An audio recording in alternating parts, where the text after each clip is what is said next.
Finally, I can relax in peace, just play some games. Whoa! What? Why? How, huh? Great!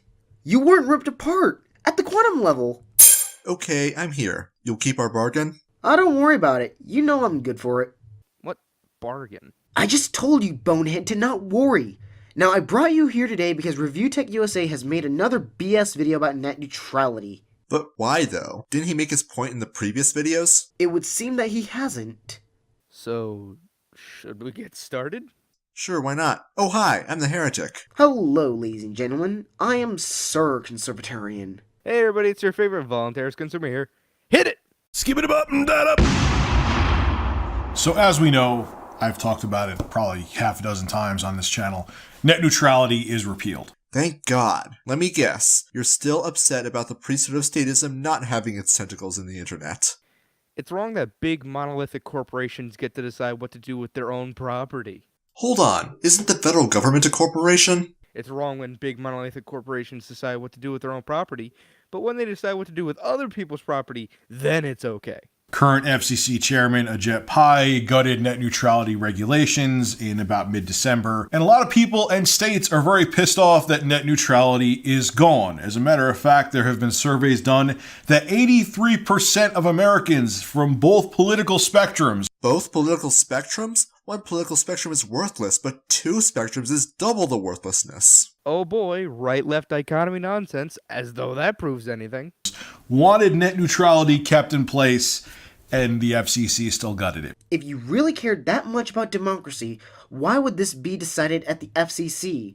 Why does the FCC have the power to implement or take away these rules in the first place? Now, due to net neutrality being repealed, there are 21 states suing the FCC. Hell, even Mozilla is suing the FCC. But the problem with that is those court cases and that litigation could take years to process and go through. Is one board of unelected bureaucrats not democratic enough for you? Why not add courts too? Why don't we get the Fed on this, too, while we're at it?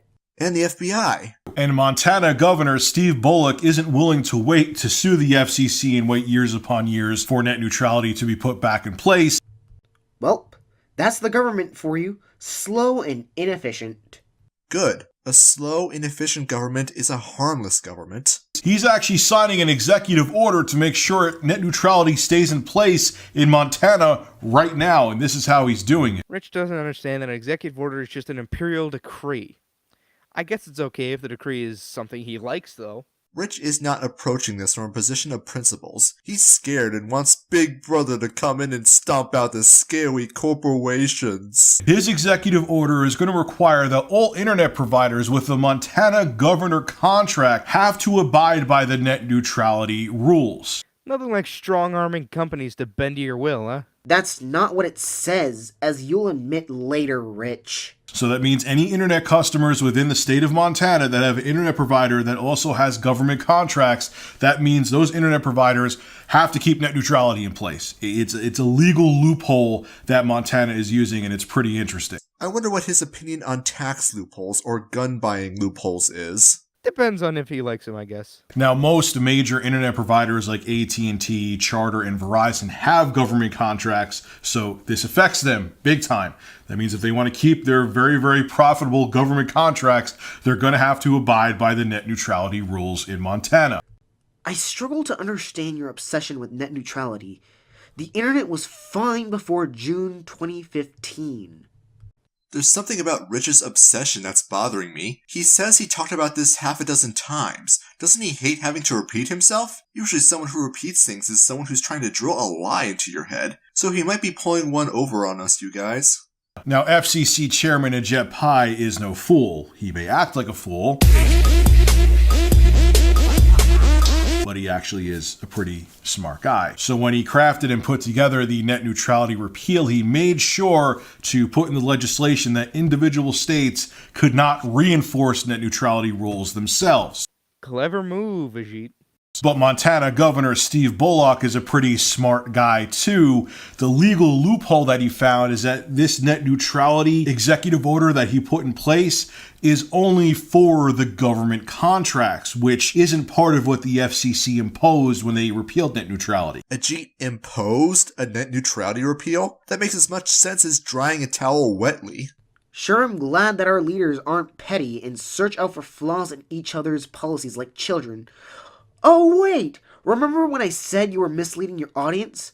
By your own admission, the executive order only applies to government contracts. The FCC just prevented states from enforcing net neutrality, but these government contracts with internet providers, that's not part of that. And that's what this executive order signed by Montana Governor Steve Bullock keeps in place. It's going No, it doesn't. after the government contracts. If an IP has a government contract in Montana, they have to abide by net neutrality, which in turn means that they have to keep the internet open and free for all of their customers in the state. It's pretty brilliant what they did here. He doesn't see the bigger picture. Priests of statism finding loopholes in repeals of their own tyrannical dictates. Does anyone else see a problem with this? As long as there's a will, they'll find a way to oppress you. I wonder if there's a loophole in the United States anti-slave laws. And if this executive order works in Montana to keep net neutrality in place in that state, it's a really big deal, and it means that other states could follow suit. Worse things than repealing net neutrality have made it through the government despite overwhelming opposition. Look, I just can't imagine, with all the backlash the FCC is getting right now, that net neutrality is going to be permanently killed. Between 21 states suing the FCC. Obamacare remained in place despite well over half of all the states suing against it earlier this decade. That was something that didn't end well. Between actions like Montana Governor Steve Bullock finding a legal loophole to keep net neutrality in place in his state, and how much outrage there's been with the American public as a whole from both sides of the political spectrum, I can't see net neutrality permanently staying dead. Good lord, don't you ever get tired of talking about net neutrality? I counted 8 videos on your channel with net neutrality in their title. I just wonder how is it that someone can talk about the same subject so many times without getting bored? I know I am.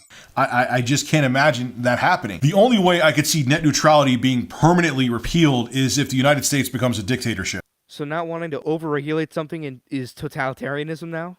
This is the quality of political discourse these days, throwing insults that make no sense at things we don't like? He still thinks America is democratic. Because the people want net neutrality back, and I just can't imagine a piece of legislation like net neutrality being kept in place, being so popular, being permanently gutted. What is this, like the third time he's said this? If it is permanently gutted and we never get net neutrality back in the United States, that concerns me greatly, because it means we're heading down a very, very treacherous path. In 1913, Woodrow Wilson creates the Federal Reserve to unanimous hatred. 2008, the Congress passed $700 billion in bailouts for Wall Street to unanimous hatred. We're on that path and have been for over a century. So bravo to Montana Governor Steve Bullock for finding a legal loophole to keep net neutrality in place in his state. And I hope that other states within the U.S. do the same, because even if there's like 20 states or 12 states that require any IP with a government contract to abide by net neutrality What the hell is he even talking about anymore? rules, the internet service providers will be like, look, it's just a waste. We're not going to go like with each individual state. I don't know, actually.